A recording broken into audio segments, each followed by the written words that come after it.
Bienvenidos a esta capacitación sobre emergencias radiológicas con equipos generadores de radiaciones ionizantes. Les habla Ana Erika Parra Anaya, médica especialista en gerencia en seguridad y salud en el trabajo, consultora de Consultoría en Gestión de Riesgos de Suramericana SAS para el Programa de Vigilancia Epidemiológica en Radiaciones Ionizantes. Vamos a ver cuál es la agenda y el objetivo general de esta capacitación. Con respecto a la agenda, vamos a hablar primero del objetivo general, segundo, generalidades. Vamos a ver qué es una emergencia radiológica, cómo se hace la preparación de la respuesta a emergencias, qué pasa durante la respuesta a emergencias y qué sucede una vez se ha presentado esta emergencia. Como objetivo general tenemos entregar información sobre los aspectos relevantes a tener en cuenta para la prevención y atención de emergencias radiológicas, dando orientaciones para identificar e intervenir el riesgo de exposición y minimizar los posibles efectos sobre la salud de los trabajadores expuestos, personal involucrado en la práctica, público y pacientes, así como en los equipos e instalaciones de la empresa.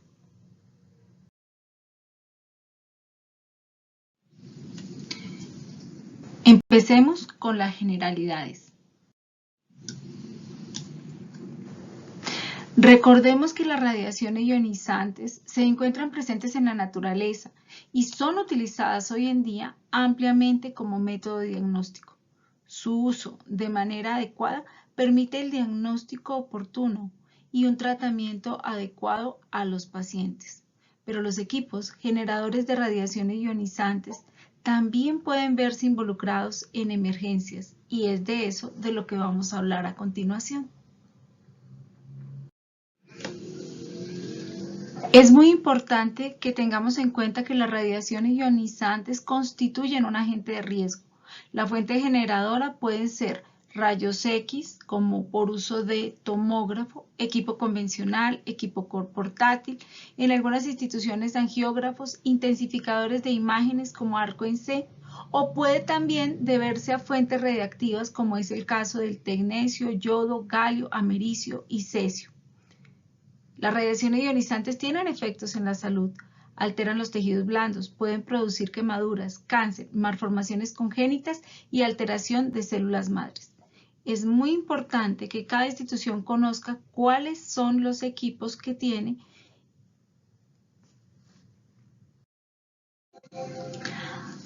Además de conocer los equipos, es importante que entendamos que las radiaciones ionizantes pueden producir daños celulares y tienen dos tipos de efectos fundamentales: los efectos determinísticos, como síndromes cutáneos, hematopoyéticos, gastrointestinales, neurológicos, eritema y cataratas. Los vemos frecuentemente en los pacientes que reciben tratamiento para el cáncer con radioterapia o con radiofármacos. Cuando hablamos de equipos, estamos hablando más de efectos estocásticos que son acumulativos en el tiempo y que pueden llevar a inducción de cáncer en el individuo expuesto, inducción de alteraciones genéticas en la progenie del individuo irradiado, como son cáncer, leucemia o afectaciones en el feto. Prevenir las emergencias radiológicas también se trata de prevenir este tipo de exposiciones no deseadas que pueden llegar a efectos deleterios en la salud. A continuación vamos a ver qué es una emergencia radiológica en el contexto de los equipos generadores de radiaciones ionizantes. Una emergencia es una situación que aparece como resultado de un acto malicioso, un evento inesperado o un accidente. Ejemplos de un acto malicioso puede ser la acción terrorista. Un evento inesperado incluye sismos e inundaciones. Y un accidente puede producirse, por ejemplo, por un mal funcionamiento del equipo. Es importante entonces considerar las medidas de prevención y mitigación en la preparación de la atención de las emergencias, con el fin de evitar que se presenten o minimizar las consecuencias. En términos generales, la preparación y respuesta a emergencias debe comprender responsabilidades a todos los niveles de la organización, ya que desde la gerencia hasta el último nivel está involucrado en caso de que se presente una emergencia y debe saber qué hacer. Debe también orientarse hacia minimizar la posibilidad de que se presenten este tipo de situaciones o asegurar medidas efectivas en caso de que esta situación se presente y nos lleve a una emergencia, con el fin de que tengamos las mínimas consecuencias posibles. Cuando hablamos de accidentes, por definición entendemos que se trata de un evento inesperado y no intencional que puede llevar a la afectación del personal, equipos, instalaciones o al medio ambiente. Hablemos entonces de la preparación de la respuesta a emergencias. Para empezar, se deben identificar los posibles escenarios que pueden contemplar un mal funcionamiento del equipo, un equipo que entre en corto y empiece a emitir indiscriminadamente radiaciones ionizantes, podría ser un ejemplo. Un evento de incendio, sismo, inundación o un evento de terrorismo, de robo o de daño intencional al equipo. La preparación incluye contar con un procedimiento documentado. Cuando hay equipos emisores de radiaciones ionizantes, estos deben ser contemplados dentro del plan de emergencia de la institución. Si se considera que se debe hacer una parada segura del equipo, también debe estar documentado. Y en ese documento se deben establecer los responsables, quién se va a encargar de qué y cuándo. Debe conocerse el riesgo y cuáles son sus efectos. También es importante conocer los valores límite permisibles, ya que podemos tener casos de una sobreexposición, como en el caso del mal funcionamiento de los equipos. Debemos saber con qué elementos de protección personal se cuentan de tipo plomado para protegerse de la exposición en caso necesario. Y procedimientos relativos a la práctica, el uso del equipo, el uso del dosímetro, que deben ser utilizados de manera adecuada, así como los protocolos de mantenimiento de los equipos. Es importante que recordemos los valores límites permisibles. Vamos a hablar primero del límite de dosis del público, que es máximo 1 milisievert en un año, recordando que las radiaciones están presentes en el ambiente de manera permanente. Cuando hablamos de trabajadores ocupacionalmente expuestos, buscamos que la dosis efectiva no supere los 20 milisievert año, promediada a lo largo de periodos definidos de 5 años. En ningún año puede superar los 50 milisievert. Y lo que se espera es que estos valores límites no se alcancen. Adicionalmente tenemos una dosis equivalente anual de cristalino, 20 milisievert. Esta dosis fue ajustada recientemente en el año 2011 por el ICRP, anteriormente era de 150. Para piel y extremidades se considera una dosis límite de 500 milisievert.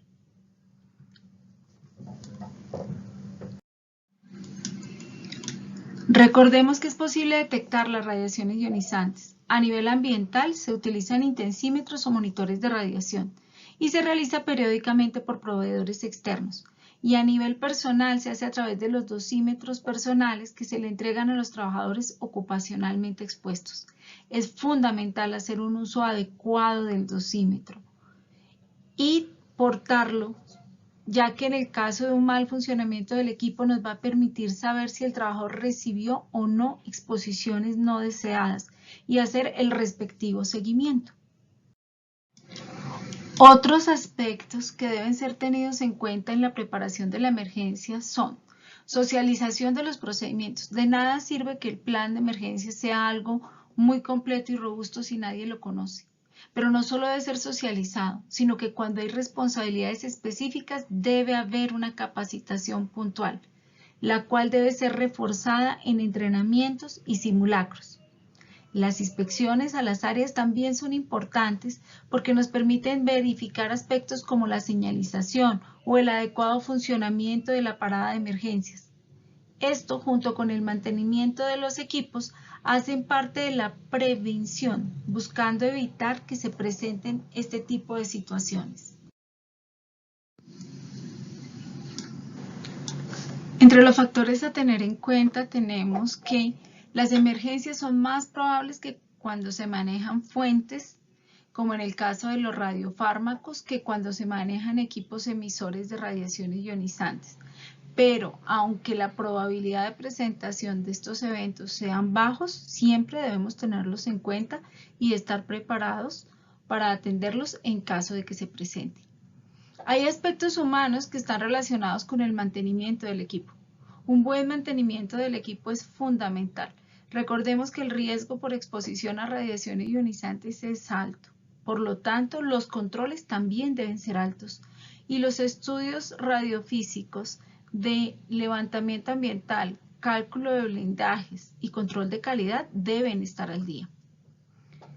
El uso de los equipos también es un aspecto importante. Los equipos deben ser utilizados de acuerdo a sus características técnicas. También es importante entender que si se presentan casos de sobreexposición, el dosímetro lo registrará como una dosis en nivel de investigación, que equivale a una lectura superior a 1.67 milisievert mes. ¿Y por qué esta cifra? Porque si el límite anual es 20 y dividimos 20 entre 12, encontraremos que 1.67 es una alarma que nos dice que si el trabajador sigue con esa exposición, va a alcanzar o superar los límites. Y por esto debe ser atendido.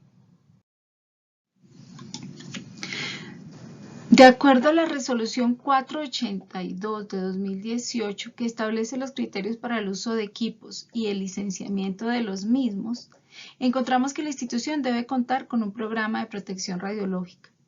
Deben realizarse dosimetrías con el fin de vigilar que no se superen los límites permitidos.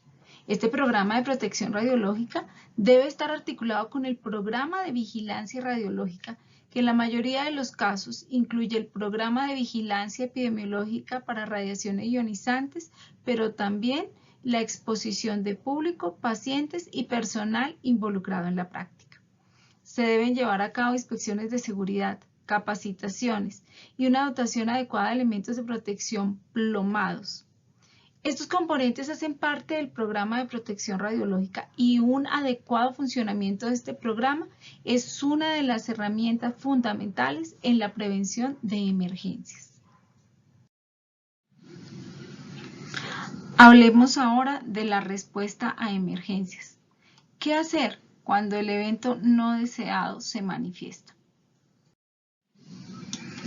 Vamos a ver qué hacer cuando se presenta una falla en los equipos que puede producir un mal funcionamiento del equipo y quedar emitiendo de manera permanente radiaciones ionizantes.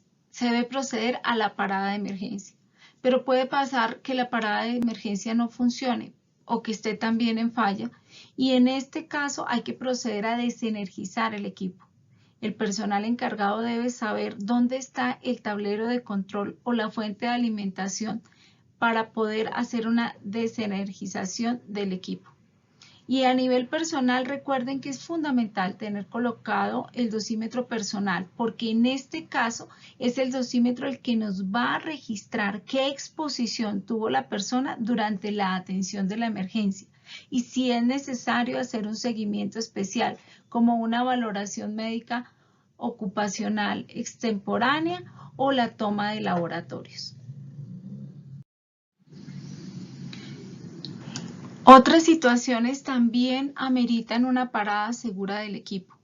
Casos de incendio, sismo e inundación, donde va a ser necesario evacuar y es importante que el equipo quede desenergizado. Lo último que queremos es que el personal que venga a atender la emergencia pueda encontrarse con un equipo en mal funcionamiento y tener una exposición no deseada. Lo primero es analizar la situación. y priorizar la evacuación. Cuando hablamos de una parada segura del equipo, lo primero que tenemos que hacer es revisar si la situación lo permite y si no, priorizaremos la evacuación e informaremos que el equipo quedó conectado.